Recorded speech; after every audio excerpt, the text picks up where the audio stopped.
Well, thank you very much for that warm welcome, Doris. And well, I would like to welcome you all in particular, but also again in particular those who organise this book fair.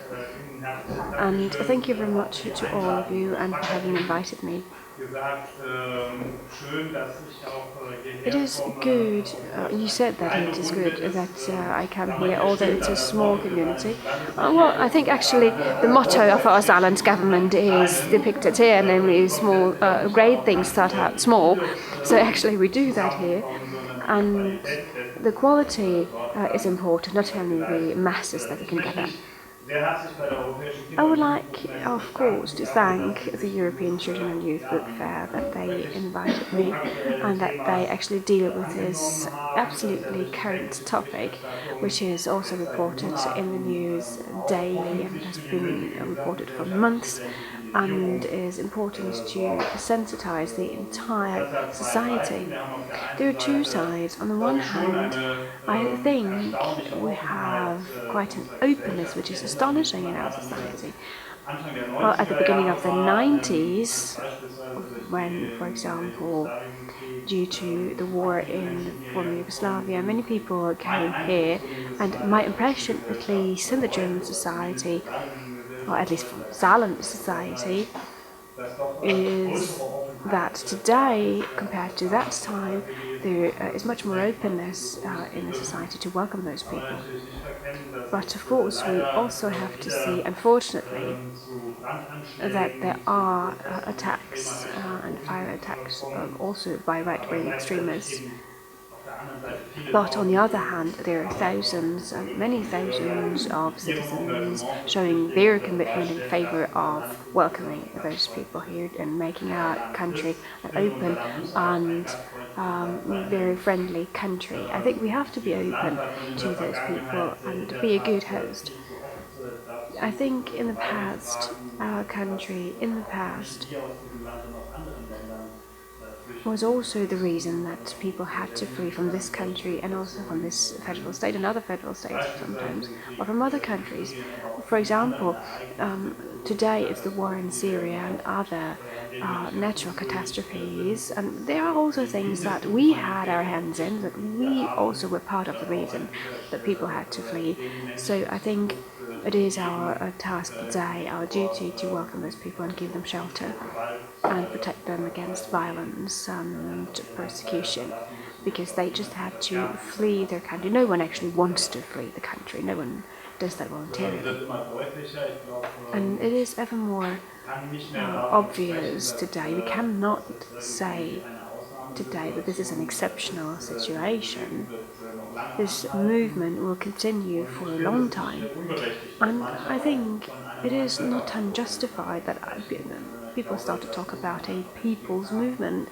But yes, people are on the move. There's an entire people here on the move, and it's not only figures. We don't have to look at figures only. It's the human beings behind. And I think in Germany we learned a lot from the time when we had the so-called guest workers. And many things were done in the wrong way at those times, also in society.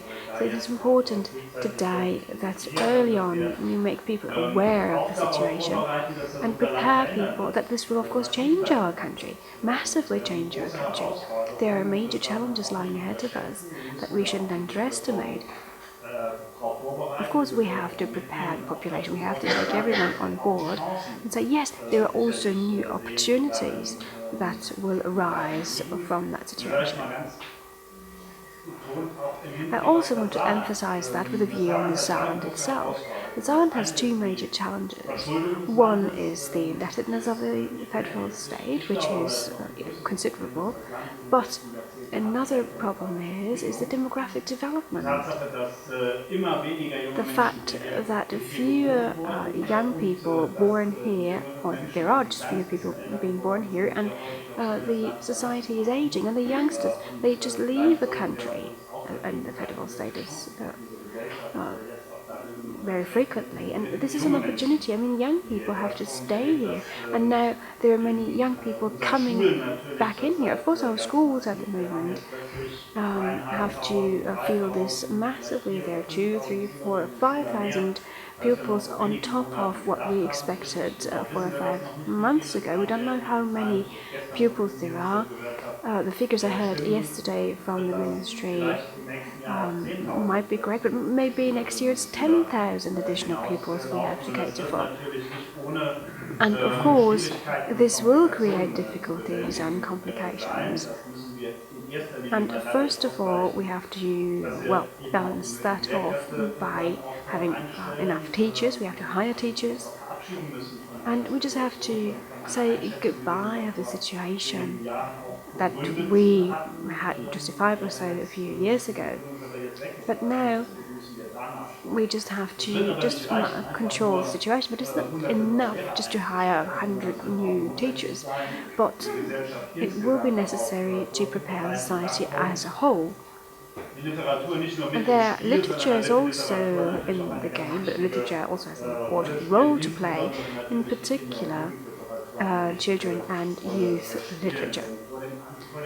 Because against the backdrop of this situation, and also the debate about migration, the fear for migration or the refusal of migration, well, the question is who refuses what, and also racism that we see sometimes. Then, against this backdrop, youth and children literature is something that can tackle those issues very delicately and makes a new way of dealing with this possible.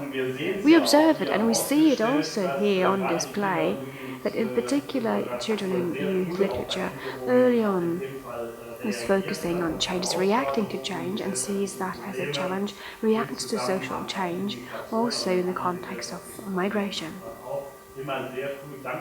And thankfully, in children and youth literature, those topics are picked up early on, and the wealth of titles on display. I mean, this is just an excerpt, there are only a few of them, but there are many more, and this is important. What's also important is it's not an abstract debate, but in particular in children and youth literature, we have to create the opportunity to deal with the matter hands-on and get into the footsteps of the other, and actually experience the culture, art and culture.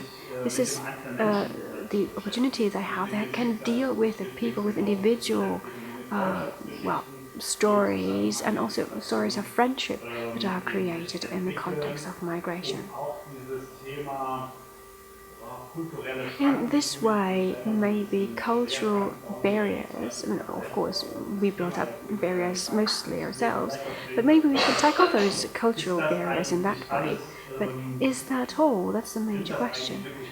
Are there actually differences, or it's just a different form, a different facet of how people are, with our own characteristics, our own, features, and all the differences that we have between ourselves here also in the room. So thank you very much to the initiators of the topic that actually put the spotlight on that topic today, and also set up a literary process in the context of migration and make that your focus today. But of course, I would like to thank the authors, and yesterday I think it was a fascinating discussion, and no one contradicted that here, so you're all seconding this argument. And my impression is, I mean, you're all back in here, so it must have been a good day yesterday. And I think we'll have good discussions today as well. And you also addressed the publishing houses. But is it possible? Is it the topic that is important to publishing houses? I think it is a big topic, otherwise I wouldn't stand here today. And otherwise, literature wouldn't be represented in the publishing houses as it is today about migration. I'm in particular looking forward and pleased that we not only have Saarlanders here, but also partners from other countries. Well, for example, this is a very close tie that we have actually. I mentioned our partners from a region. I mean, for 4 years you've been here now, and it is a good friendship that we established with our partners to the project, and I wish that you get a lot of food for thought, and that our partners in the other countries then have the possibility or have it easier to deal with escape and migration, in particular when you deal with children and youngsters. I would like to thank you for your commitment, and actually I would love to stay with you and discuss the topics that are on the agenda. I have a look at the books, of course, available, but it's a lot of work that you have in front of us, but you enjoy your work, and if you can combine joy and pleasure and work, then of course that is a good thing. But I also have to make sure now that we know how many children will come to our schools in the next few weeks and months, to make sure that we can prepare society and can make a contribution, to make sure that in the end those people also feel an enrichment in society, because there are new perspectives in society that we get, and the Saarland actually wouldn't exist without migration, to be honest. So without migration, certainly no one would have actually found the Saarland in the first place. And so it is an opportunity, and I have to deal with that now, and I have to go back to the ministry for that. So I wish you a wonderful day and good work throughout the day. Thank you.